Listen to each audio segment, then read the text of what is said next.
Morning बच्चों। अभी तक हम तुम लोग को समाज और परिवार के बारे में बता रहे थे और उसी चैप्टर में दहेज प्रथा के बारे में भी है।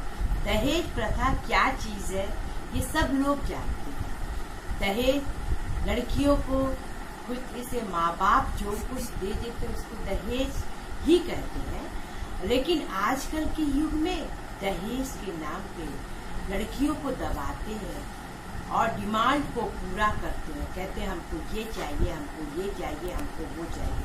वो दहेज प्रथा के अंदर आता है। और जैसे कि देश भारतीय समाज का कोड है, कोड होता है नहीं, दहेज के लिए कोड शब्द बोला गया। सोच लीजिए कैसी खराब बात कही गई है। भारतीय समाज में अनेक विकास पैदा करता, बहुत से विकास पैदा करता, तरह तरह की मुसीबतें, तरह तरह की चीज पैदा करता। इस दहेज की वेदी पर अनेक भारतीय बालाएं भेंट चढ़ा देती। बहुत सी लड़कियां क्या की है, अपनी बलिदान कर देती, भेंट कर देती। और दहेज के कारण अनेक परिवार में बहुओं की हत्या की जाती है। क्या कर दी जाती है? हत्या कर दी जाती, बहुओं की मार दी जाती। ये नहीं सोचते कि मेरे बेटे के पास भी कभी अगर लड़की हो गई तो उसका क्या होगा, उसके साथ क्या बीतेगा, ये नहीं सोचते हैं। लेकिन दूसरे की लड़की के साथ हर एक चीज करते हैं। ये दहेज के और जड़ों को जो है खोखला कर देते हैं। एक पेड़ जब लगता है तो जड़ का मजबूती रहता है ना, वैसे ही माँ बाप क्या होते हैं, एक जड़ के समान होते हैं, उनको खोखला कर दिया जाता है। और इसको दूर करने के लिए सामाजिक आंदोलन चलाने की आवश्यकता है। समाज अनेक जागरूक होने का रोक लगाई जा सकती है। दहेज रूढ़ी दान क्या है? रोक लगाते तो है, सरकार तो बोलती है कि दहेज प्रथा हाँ वो है, लेकिन लोग कहते हैं ऊपर से नहीं दीजिए, नीचे से दीजिए। आप जो कुछ दे रहे हैं अपने लड़की के लिए दे रहे हैं, मेरे लिए नहीं दे रहे हैं, अपने सुख के लिए। लेकिन उसमें हंसी में सब कुछ कह जाते हैं, हर एक चीज कह जाते हैं और लड़की के सुख को क्या करते हैं, दबाते चले जाते हैं। और उसी प्रकार से है दहेज का वास्तविक अर्थ के बारे में। अर्थ क्या है?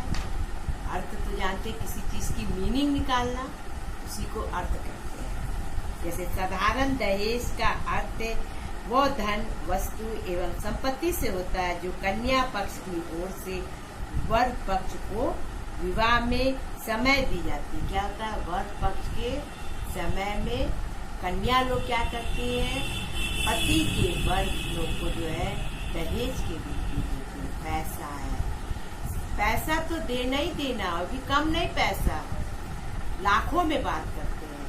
उसके बाद सामान, क्या एक माँ बाप जो होते हैं कैसे जमा करते हैं। अगर शादी करने तय करने जाते हैं तो लड़की को नहीं देखते हैं, लड़की के बात करते हैं कि पढ़ी लिखी है, गवर्नमेंट जॉब है और ये सब है, दहेज इतना दे सकते हैं, ये बात करते हैं। लड़का भले उनका पढ़ा लिखा ना हो, बहुत ज्यादा ऊंचे पद पे ना हो, लेकिन उनको सारी चीज की सुविधाएं जो है चाहिए तो चाहिए ही।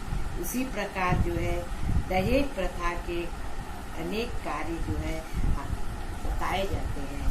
और उसके बाद जो है मैक्स रेडिस के अनुसार जो है परिभाषा है, परिभाषा हमने बताया है कि एक शब्द होता है लो फर्क, जो घुमा घुमा के बोलते हैं। उसी प्रकार से इनका जो है साधारण दहेज वो संपत्ति है जो एक पुरुष विवाह के समय अपनी पत्नी या उसके परिवार से प्राप्त करता है। अपनी पत्नी से, अपने परिवार से प्राप्त करता है, वो एक दहेज होता है। और उसी प्रकार से दूसरे है वेब्स्ट के अनुसार जो दहेज वो धन है, वस्तु या संपत्ति जो एक स्त्री विवाह में अपने पति के लिए लाती है। दहेज वो संपत्ति है जो एक स्त्री विवाह के समय अपने साथ लाती है या उसे दिया जाता है। ये वे बहुमूल्य वस्तुएं जो किसी भी पक्ष के संबंधित विवाह के लिए प्रदान करके दहेज करती है। और इसके बाद जो है जबकि वर मूल्य विवाह करने पर अनिवार्य शर्त के रूप में दिए जाने वाले धन संपत्ति जो वर योग परिवार की स्थिति निर्धारण करता है। जो स्पष्ट रूप से वर पक्ष मांगता है उसे दिए बिना विवाह संबंध नहीं होता है। पक्ष रूप से वर लोग जो मांगते हैं उसको देना ही देना पड़ता है। अगर नहीं देते हैं तो वो विवाह जो होता है अच्छे ढंग से नहीं होता है। उसके बाद है कि विवाह का जो है बहुत ही बड़ा महत्व होता है। लड़कियों के लिए एक विवाह के समान होता है। आगे क्या होगा ये नहीं मालूम होता है। उसके बाद है दहेज का कारण क्या क्या है। कारण अनेक है। जैसे दहेज प्रथा में प्रचलित होने वाले निम्नलिखित कारण है। पहला कारण अयोग्य कन्या। अयोग्य कन्या समाज के कुछ कन्याएं होती हैं जिनमें कोई विवाह नहीं करना चाहता है।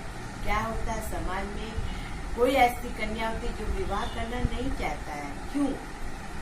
ऐसी कन्या काली, चेहरे, चेचक वाली, लूली, लंगड़ी होती है। ये सारे लोगों से जुड़ती है, कहने में नहीं करना चाहते। चेचक वाली, काली है, ये चाहते हैं कि स्मार्ट रहे, गोरी रहे, लंबी रहे और सुंदर भी रहे, पढ़ी लिखी भी रहे। ये सारी चीजों को मानते हैं कि अयोग्य कन्या के विवाह को संपन्न बनाने के लिए दहेज प्रथा को बढ़ावा मिलता है। क्या होता है?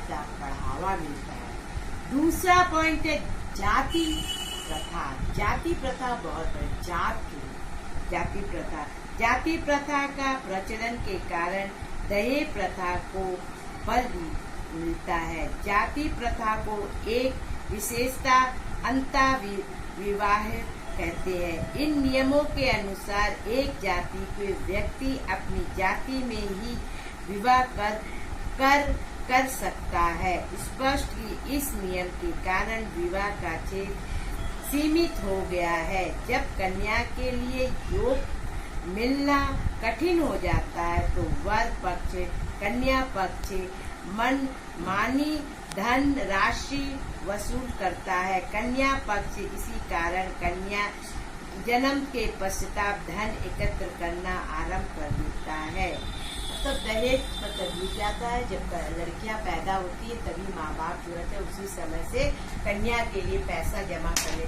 उसको कितना भी कठिनाइयाँ हो, कितनी भी मुसीबत हो, नहीं निकालता है और उसी पैसे से बाद में जो है वो अपनी लड़की का विवाह करता है।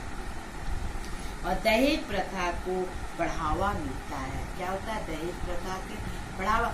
कोई माँ बाप जो होते हैं ना बहुत ही पैसे वाले होते हैं, बहुत अच्छे होते हैं, भाई वो धन को दे सकते हैं, तो क्या होता है कि उनके लिए वो लोग जो है एक को देखते हैं तो दूसरा कहता है वो तो दिए हैं, आप नहीं दे सकते। नहीं भाई, मेरी हस्ती तो इतनी नहीं है कि हम दे सकें। तो ये चीज को देखना चाहिए। धन का महत्व बहुत बड़ा चीज होता है। आज के भौतिकवादी युग में धन का महत्व बढ़ गया है। मतलब क्या है? धन का महत्व क्या है? बहुत ज्यादा बढ़ गया है और व्यक्ति हर स्वभाव के तरीकों को धन एकत्र करना चाहता है। मतलब हर जगह से धन इकट्ठा करना चाहता है।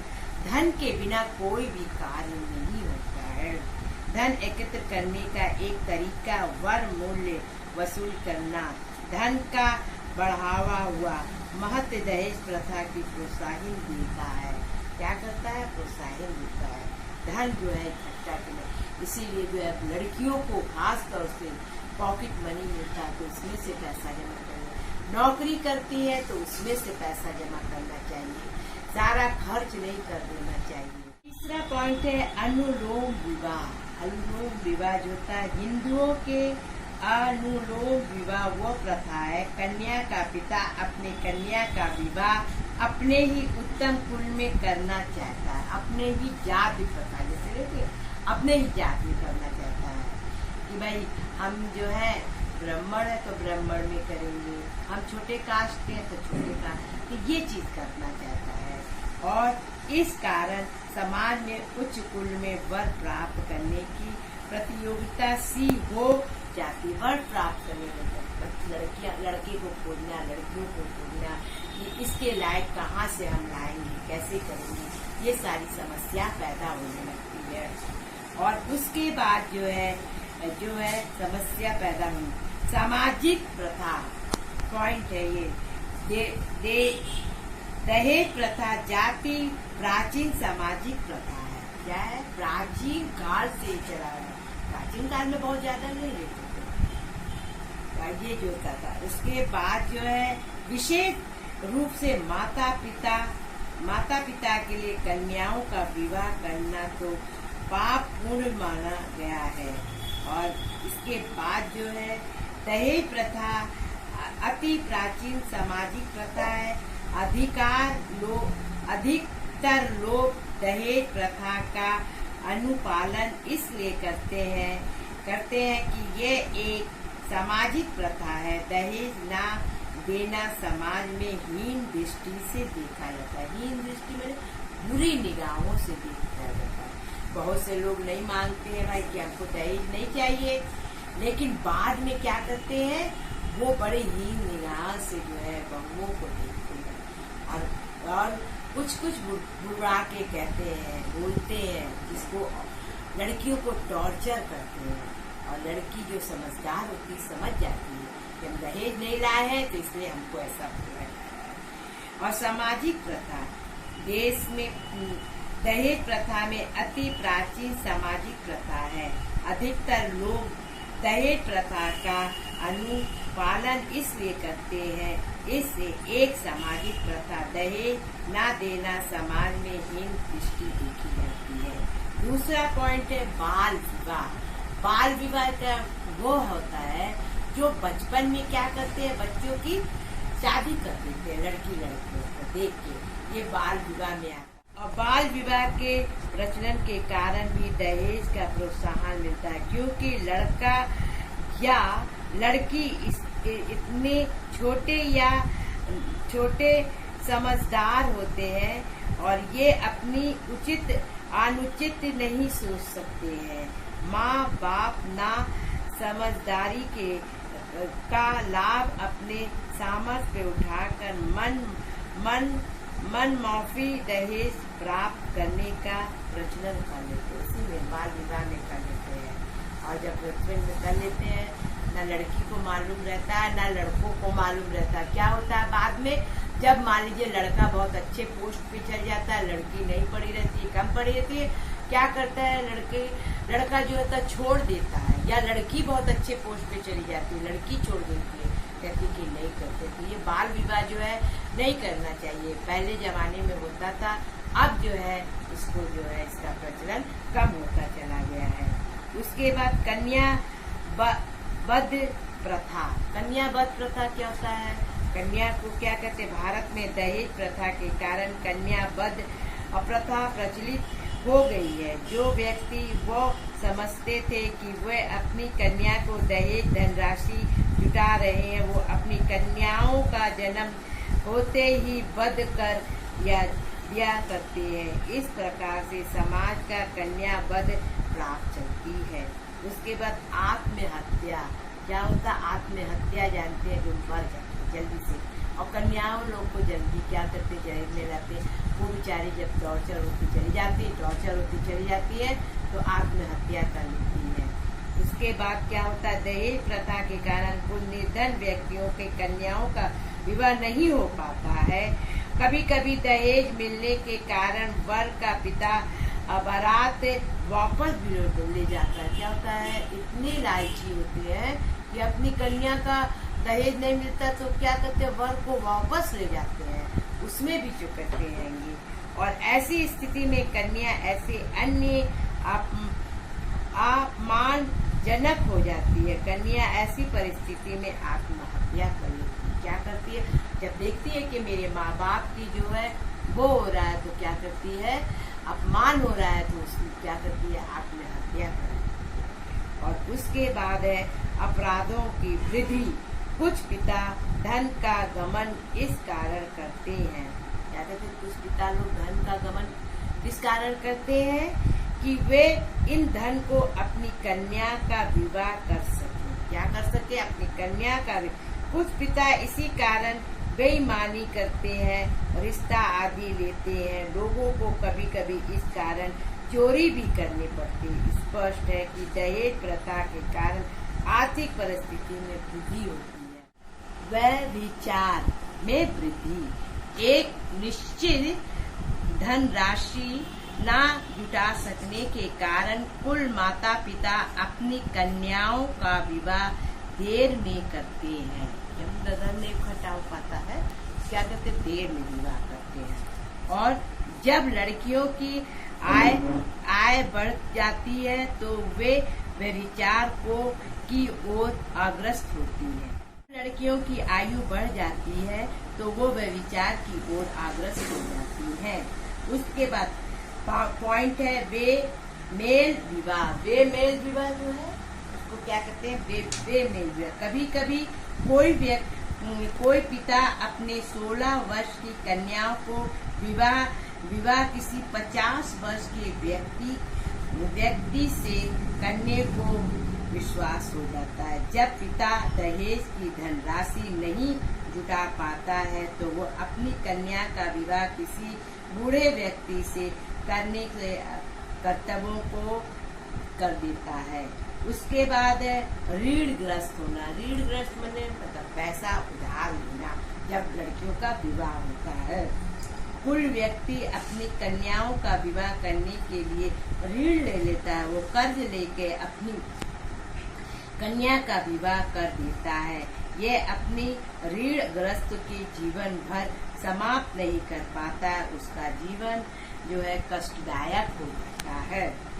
उसके बाद मानविक बीमारियों में वृद्धि। क्या होता है, मानविक बीमारियों में वृद्धि हो जाती है। दहेज के कारण परिवार में तनाव व संघर्ष को स्थिति, लड़कियों के साथ दुर्व्यवहार आदि का फलस्वरूप जो होता मानसिक असंतुलन और हीनता की भावना। उन लड़कियों को भी मानसिक रोग हो जाता है जिसका विवाह नहीं हो पाता है। इसके बाद है बाल विवाह के प्रोत्साहन। बाल विवाह एक प्रमुख कारण दहेज प्रथा भी है, क्योंकि लड़कियों के बड़े होने तक नौकरी लगने पर उच्च पद पर जैसे जैसे लड़का पहुंच जाता है उसके लिए दहेज की मांग भी बढ़ती जाती है। माँ बाप कम उम्र में ही विवाह कर देते हैं कि उचित समझ के उसका इस समय दहेज की मांग भी कम हो जाती है। और उसके लास्ट पॉइंट है लड़कियों का अविवाहित रहना। लड़कियों क्या है, अविवाहित रहना। दहेज ना दे सकने के कारण हमारे समाज में बहुत सी लड़कियों के विवाह तक नहीं हो पाती है और पूरी जिंदगी कुमारी रह जाती है। और इसलिए दहेज का जो है बहुत ही प्रचलन है। दहेज जो है बहुत बड़ा पाप है। और जो भी व्यक्ति दहेज लेता है वो ये भूल जाता है कि कल मेरे लड़के के भी लड़कियां होंगी, क्या वो दहेज नहीं देगा? अगर मान लीजिए वो परिस्थिति नहीं आएगी तो उनकी लड़कियों के साथ कैसा बीतेगा। इसलिए दहेज को जो है बहुत सोच समझ के लेना चाहिए, क्योंकि हर माँ बाप ये चाहता है कि अपने लड़कियों को अच्छी से अच्छी शिक्षा दे के उनको अच्छे से अच्छी जगह पे भेज सकें। तो इसी में आज का जो है पाठ जो है यहाँ पे हम समाप्त करते हैं। आगे भी फिर दहेज के ही बारे में बताएंगे, दोष और कारण क्या होता है। और इसी ये सब चीज आप लोगों को पेन और कॉपी में लिखना है, सोच समझ के लिखना है। पॉइंट जो है उसके लिए आपको बाय बाय।